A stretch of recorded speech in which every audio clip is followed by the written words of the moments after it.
హైదరాబాద్ పాత బస్తీ చంద్రాయనగుట్ట నియోజకవర్గం ఫలక్నుమా ఫారూక్ నగర్ డిపో ఆవరణలో ఎంజీబీఎస్ నుండి ఫలక్నుమా వరకు మెట్రో కోసం ముఖ్యమంత్రి యనమల రేవంత్ రెడ్డి శిలాఫలకాన్ని ఆవిష్కరించారు.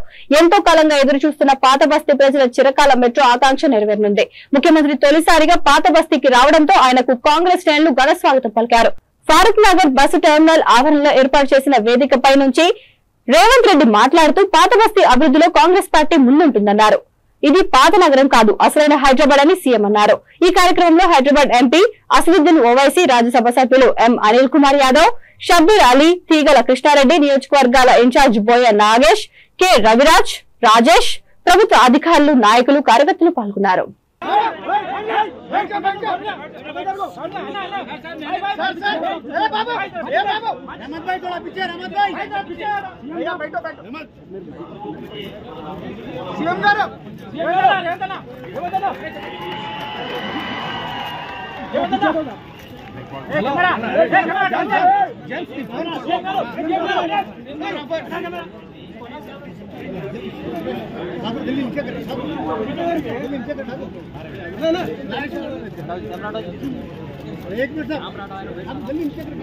हेलो भैया, हेलो बाबू,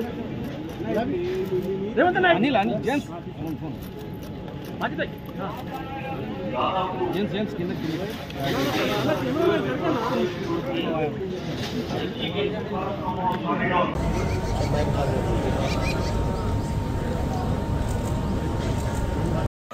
मैं और हमारे हरदिल अजीज चीफ मिनिस्टर, मैंने कहा कि भाई इतनी बड़ी तादाद में हमारी बहनें क्यों ठहरे। हमें वाकई बहुत मसरत और खुशी हुई। भाइयों और बहनों, आज के इस जलसे में जो कई वर्षों का पुराना ख्वाब था, 12 साल का ये ख्वाब था, और यहाँ के अवाम या इमलीबन बस स्टेशन से लेकर यहाँ फलकनुमा चंद्रायनगुट्टे से लेकर एयरपोर्ट तक हम लोग सफर कर सके, ये प्लान पहले तो सिर्फ इमलीबन से लेकर फलकनुमा तक 5.5 किलोमीटर का अवाम ने एक फैसला दिया है। अवाम ने एक फैसला दिया है, हम उस फैसले का एहतराम करते हैं। और रेवंत रेड्डी साहब, आप पूरे आराम से 5 साल काम करिए।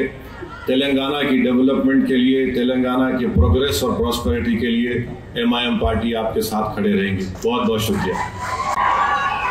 ఫలక్నామా వరకు మెట్రో రైలు నిర్మాణానికి సంబంధించి ఈరోజు భూసేకరణ అభివృద్ధి కార్యక్రమంలో భాగంగా ప్రారంభోత్సవ కార్యక్రమం తీసుకుంటే, ఈ కార్యక్రమంలో నాతో పాటు ముఖ్య అతిథులుగా హైదరాబాద్ పార్లమెంట్ సభ్యులు, AIMIM అధ్యక్షులు అసదుద్దీన్ ఓవైసీ గారు ముఖ్య అతిథులుగా పాల్గొన్నారు. వారితో పాటు తెలంగాణ రాష్ట్ర ప్రభుత్వ ప్రత్యేక సలహాదారు మహమ్మద్ అలీ షబీర్ గారు కూడా ఈ కార్యక్రమంలో పాల్గొన్నారు. హైదరాబాద్ పార్లమెంట్లో ఉన్న మిత్రుల శాసనసభ్యులు అందరూ, రాజ్యసభ సభ్యులు, ఎమ్మెల్సీలు, అదేవిధంగా గ్రేటర్ హైదరాబాద్ మున్సిపల్ అధికారులు, మెట్రో రైలు అధికారులు, హైదరాబాద్ నగర అభిమానులందరూ కూడా ఈ కార్యక్రమంలో పాల్గొని ఒక మంచి కార్యక్రమం రాష్ట్ర ప్రభుత్వం తీసుకుంటే ఆశీర్వదించడానికి వచ్చిన మీకు అందరికీ కూడా మనస్ఫూర్తిగా అభినందనలు, కృతజ్ఞతలు తెలియజేస్తున్నా. మిత్రులారా, కులీ కుతుబ్ షాహీ నుంచి మొదలు పెడితే నిజాం నవాబ్ల వరకు ఈ నగరాన్ని